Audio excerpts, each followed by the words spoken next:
Bonsoir à toutes et à tous, vendredi 10 mai, il est l'heure de l'info sur Puissance Télévisions, voici les titres. La météo a fait des siennes ces dernières semaines, de quoi impacter sérieusement les vignes françaises. Pourtant, les coteaux Vitria semblent avoir été épargnés. Et la météo a également impacté la traditionnelle foire au palais de Vitry-le-François. Malgré un début difficile, les Vitria se pressent désormais à la fête foraine. Plus d'une cinquantaine de jours avant le passage de la flamme en Meuse, alors le week-end dernier, le département a lancé les festivités. Et ce soir, nous recevrons Dimitri Zissis, judoka marnavalais qui s'est imposé au master vétéran de Gérardmer. Le Haut-Marnais est revenu avec la médaille d'or.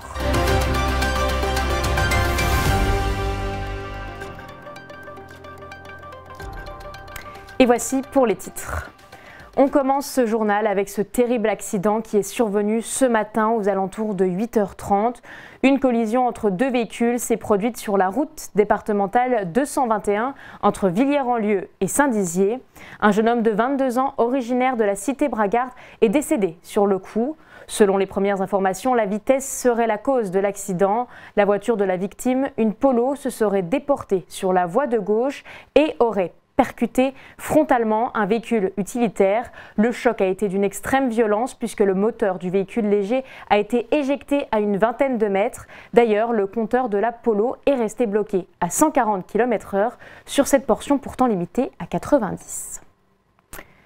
Le gel, la pluie, la grêle, partout en France, les vignes ont été touchées par plusieurs épisodes météorologiques qui n'ont pas du tout été bénéfiques pour les professionnels. Alors si les Bourgognes et les Chablis ont été particulièrement touchés, les Champagnes et leurs coteaux s'en sortent plutôt bien, comme nous l'explique Manon de Fonty. Ah voilà, les raisins ils sont pas abîmés, c'est juste les feuilles.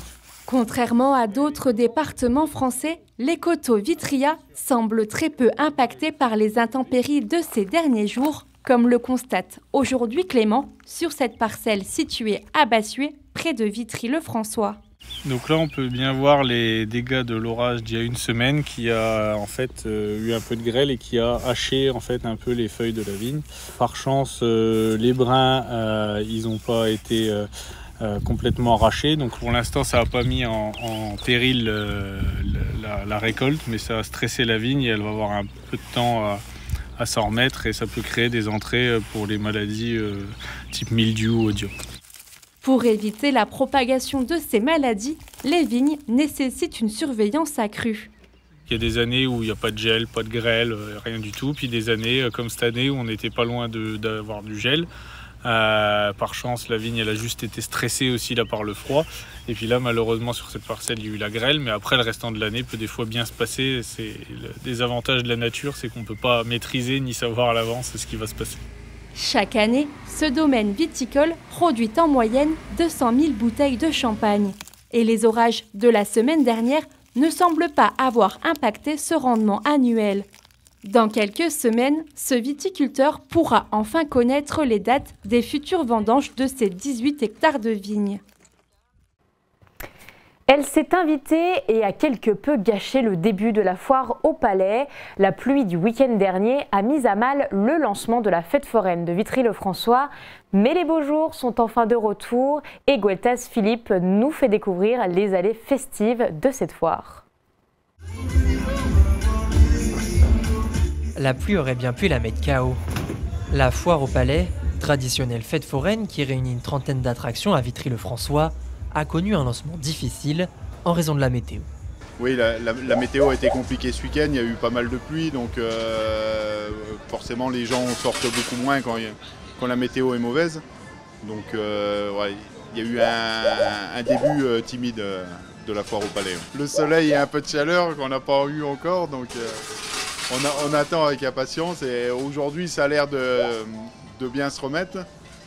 La météo est en train de tourner, donc voilà, on espère que ça va continuer et que les beaux jours arrivent. Mais depuis mardi, grand soleil, et avec les jours fériés, les Vitrias sont enfin au rendez-vous.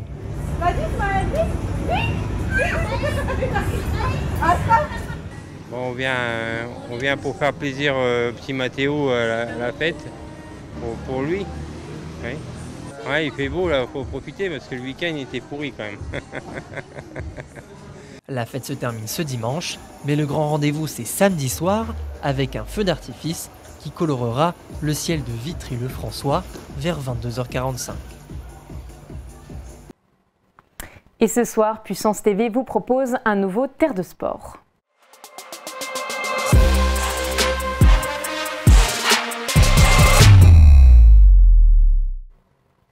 Plus que 55 jours avant le passage de la flamme olympique en Meuse, alors le week-end dernier, le département et les associations de Clermont en Argonne ont organisé un grand événement sportif dans la commune. Une façon de mettre en avant ce village qui n'est pas parcouru par la flamme olympique. Un publi-reportage signé la rédaction. Le compte à rebours est lancé. Il ne reste que 55 jours avant le passage de la flamme olympique en Meuse. Alors pour marquer le coup, le département et le comité départemental olympique et sportif ont organisé une marche et créé un village sportif pour tenter de mobiliser les habitants autour de ce passage.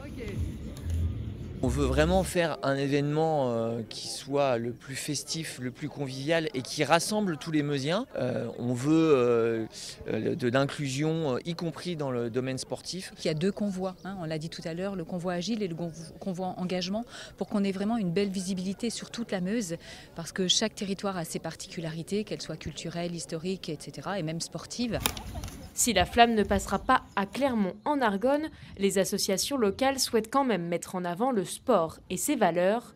Ce week-end, plusieurs activités étaient dédiées aux jeunes. Pour les familles et les grands marcheurs, 2 circuits de randonnée ont été créés. Ils représentent à petite échelle le parcours de la flamme en Meuse et ils ont attiré 200 sportifs. Plutôt boueux, mais agréable malgré tout.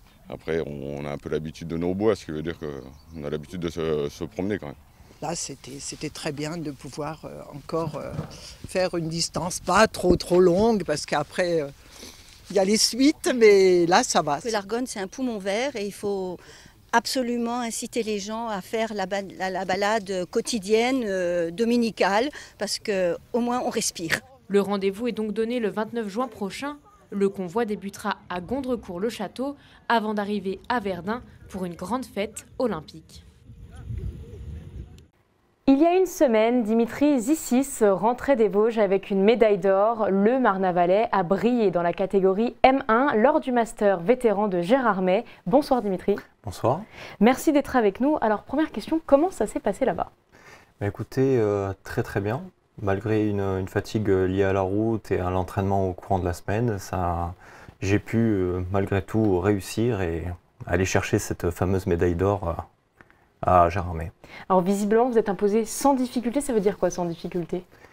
On va dire que, comme mon entraîneur a dit, je dominais sur l'intégralité de mes combats. J'ai été à l'aise sur les saisies et sur tout ce qui pouvait suivre au niveau des judogi. Donc les adversaires n'avaient pas réellement le temps de travailler ou d'imposer leur rythme.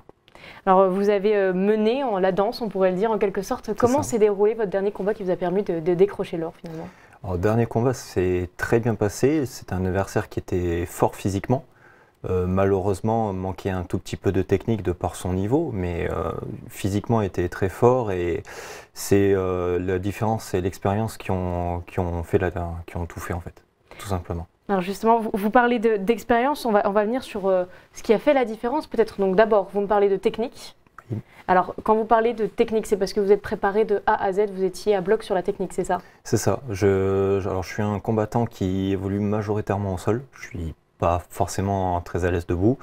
Et j'ai tendance à amener tous mes combats à les finir au sol, justement. Et c'est un peu la structure même du club de Marne-Valais, c'est on est fort au niveau du sol. Donc, amener l'adversaire dans ce domaine où nous, on est plus à l'aise, était une logique. Alors, vous avez parlé donc de technique et vous me parlez aussi d'expérience. Ça fait combien de temps que vous pratiquez ? J'ai pratiqué pendant à peu près 12 ans. Après, j'ai dû faire un petit arrêt pendant 7 ans pour des raisons professionnelles. Et là, ça fait 2 ans que j'ai repris pour l'obtention de ma ceinture noire et notamment, justement, essayer de marquer moi aussi le club de Marne-Valais par éventuellement des championnats de France. Alors justement, vous avez fait la différence, vous avez décroché cet or. Comment vous êtes préparé, si on peut dégrossir finalement, c'est combien d'entraînements par semaine?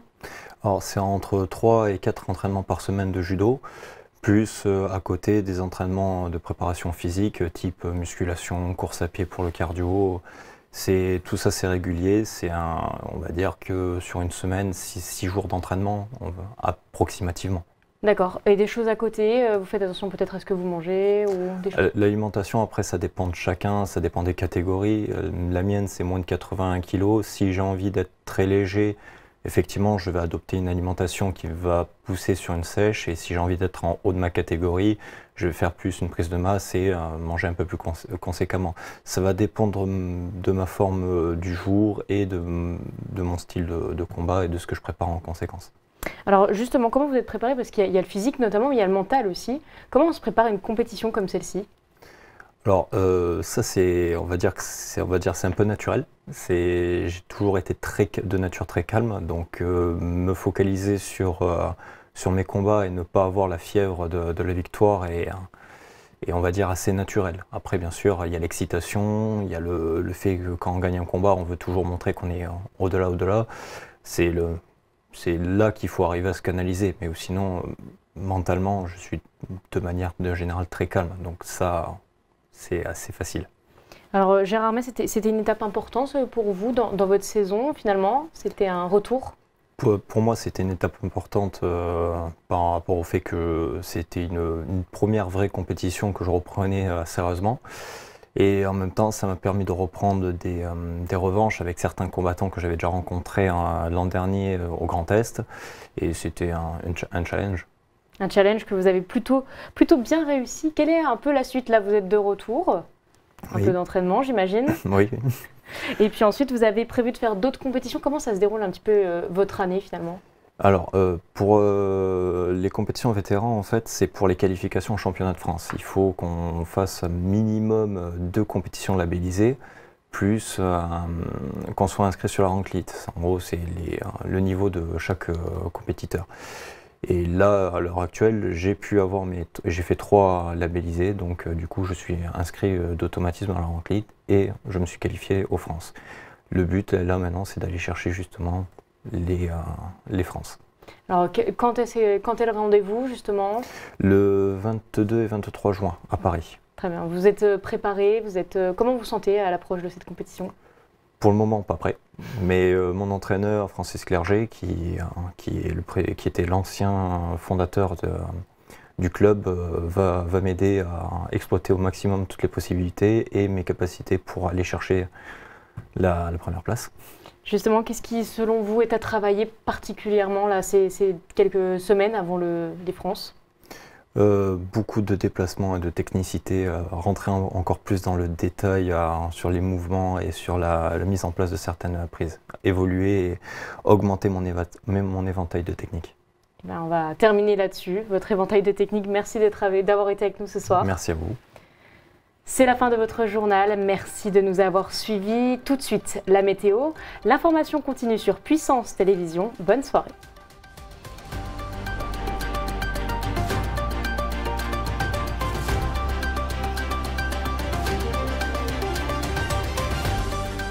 Toute l'actualité en continu à retrouver sur notre site internet et notre application mobile.